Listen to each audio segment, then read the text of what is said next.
aipatzea, greba hau aurrera ateratzeko oztopoak ere ez direla gutxi izan. Urkullu jaunak ez gaitu entzuna izan. Arrasateko udala gobernatzen dutenek, JK aritu die beraien mozalegea aplikatuz, grebaren aldarrikapenak kaleetatik ezabatu nahian. Desarrarazi nahian gure mezua. Arrasateko alkateak gaurko aurreikusita genuen Baskaria Azoka plazan ukatu digu baimena horretarako.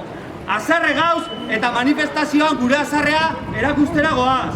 Egoera honen erantzuleak salatzera goaz. No es lo que hay, entzun ondo, no es lo que hay, alternatibak badaude. Indartsua gara, batuta bagaude. Gau, greba orokorra! Gau, greba orokorra!